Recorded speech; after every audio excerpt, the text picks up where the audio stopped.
അപ്പോൾ കഴിഞ്ഞ എപ്പിസോഡിൽ ഒരു 3 ഇമ്പോർട്ടൻ്റ് ആയിട്ടുള്ള സെഷൻസ് ഉണ്ടെന്ന് പറഞ്ഞിട്ടുണ്ടായിരുന്നു. അപ്പോൾ അതിലത്തെ ഈ ഒരു ഏഷ്യൻ സെഷനെ കുറിച്ചിട്ട് ഒന്ന് കൂടുതലായിട്ട് ഒന്ന് പറഞ്ഞു തരാമോ?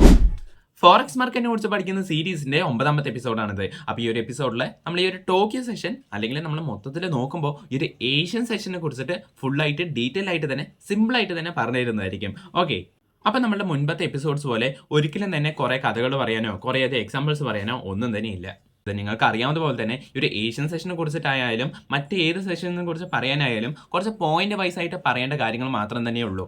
ഓക്കെ, അപ്പോൾ നിങ്ങൾ ഈ ഒരു വീഡിയോ ഫുള്ളായിട്ട് തന്നെ കേട്ടിരുന്നു കഴിഞ്ഞാൽ നിങ്ങൾക്ക് ഈ ഒരു സെഷൻ ആയാലും മറ്റേത് സെഷൻ തന്നെ ആയാലും ഈ ഒരു ഫോറക്സ് മാർക്കറ്റിലോട്ട് എത്രത്തോളം പ്രാധാന്യമുണ്ട് എന്ന് പോലുള്ള കാര്യങ്ങൾ നിങ്ങൾക്ക് മനസ്സിലാവുന്നതായിരിക്കും. ഓക്കെ, അപ്പോൾ അത് തന്നെയാണ് ഈ ഒരു വീഡിയോൻ്റെ അജണ്ട എന്ന് പറയുന്നത്. ഒരുപാട് ലാഗ് അടുപ്പിക്കാതെ ഫസ്റ്റ് പോയിന്റിലോട്ട് കിടക്കാം.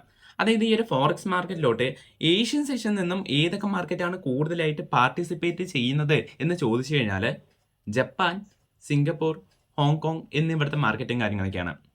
സെക്കൻഡ് പോയിന്റ്, വേൾഡിലെ ലാർജസ്റ്റ് ഫോറക്സ് ട്രേഡിംഗ് സെൻറ്റേഴ്സ് ഏതാണെന്ന് നിങ്ങൾക്കറിയോ?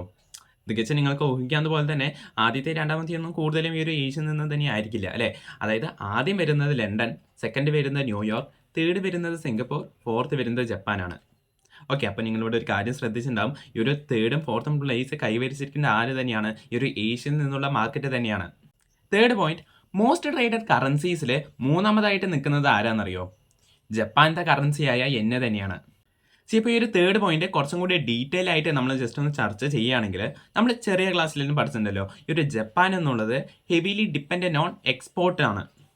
ഓക്കെ, അതായത് ഈ ഒരു ജപ്പാൻ്റെ എക്കോണമി കൂടുതലായിട്ട് ഡിപ്പെൻഡ് ചെയ്യുന്നത് ആ രാജ്യത്തിലുള്ള ആ ഒരു ടെക്നോളജി പരമായിട്ടുള്ള കുറേ എക്യുപ്മെൻറ്റ്സും മെഷീനറീസും അതുപോലെ തന്നെ മറ്റധികം കുറേ ഗുഡ്സ്. ഓക്കെ, ഈ ഒരു സംഭവങ്ങളെല്ലാം വലിയ രാജ്യങ്ങളിൽ നല്ല രീതിക്ക് ഡിമാൻഡ് ഉള്ളത് തന്നെയാണ്.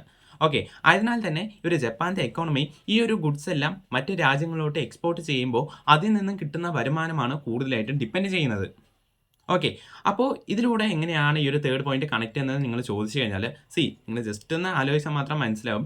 അതായത് മറ്റ് രാജ്യങ്ങളിൽ മറ്റ് കറൻസി ആയിരിക്കും ഉണ്ടായിരിക്കുക. അപ്പോൾ ഈ ഒരു ജപ്പാനിൽ നിന്നുള്ള ഈ ഒരു ഗുഡ്സ് എക്സ്പോർട്ട് ചെയ്യുമ്പോൾ, അതായത് മറ്റ് രാജ്യങ്ങൾ ഈ ഒരു ജപ്പാനിൽ നിന്നുള്ള ഗുഡ്സ് മേടിക്കുമ്പോൾ അവിടെ ഒരു കറൻസിൻ്റെ എക്സ്ചേഞ്ചും കാര്യങ്ങളൊക്കെയാണ് നടക്കുന്നത്. ഓക്കെ, ഇപ്പോൾ നിങ്ങൾക്ക് ആ ഒരു കാര്യം ക്ലിയർ ആയിട്ട് മനസ്സിലായി എന്ന് വിശ്വസിക്കുന്നു. ഫോർത്ത് പോയിന്റ്, ഈ ഒരു ഏഷ്യൻ സെഷൻ നിന്നും മേജർ മാർക്കറ്റ് പാർട്ടിസിപ്പൻസ് ആരാന്ന് വെച്ച് കഴിഞ്ഞാൽ ഈ ഒരു കൊമേഴ്ഷ്യൽ കമ്പനീസും അതേപോലെ തന്നെ ഈ ഒരു സെൻട്രൽ ബാങ്ക്സ് ഒക്കെയാണ്.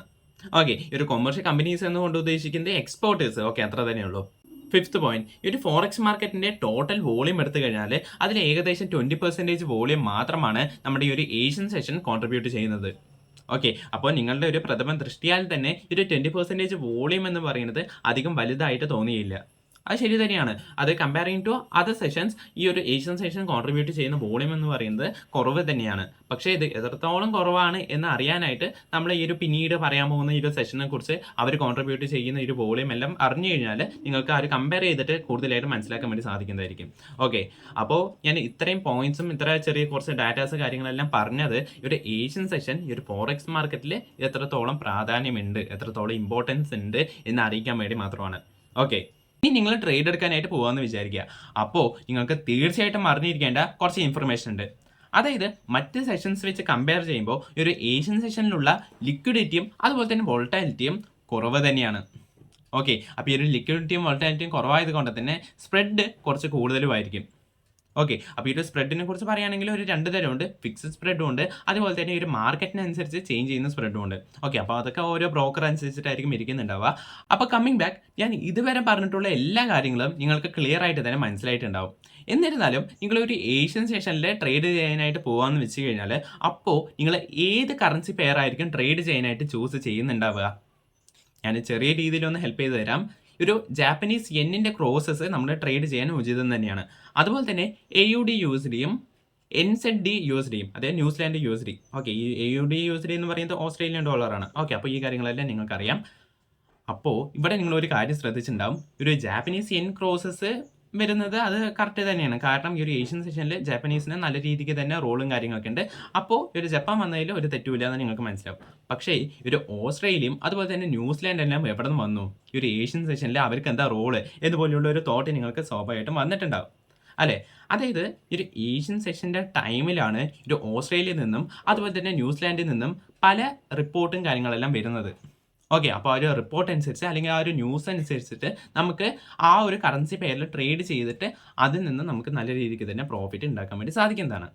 ഓക്കെ, അതേപോലെ തന്നെ ഈ ഒരു ഏഷ്യൻ സെഷൻ്റെ സമയത്ത് ചൈനയിൽ നിന്നും കുറച്ച് റിപ്പോർട്ടും കാര്യങ്ങളൊക്കെ വരുന്നുണ്ട്.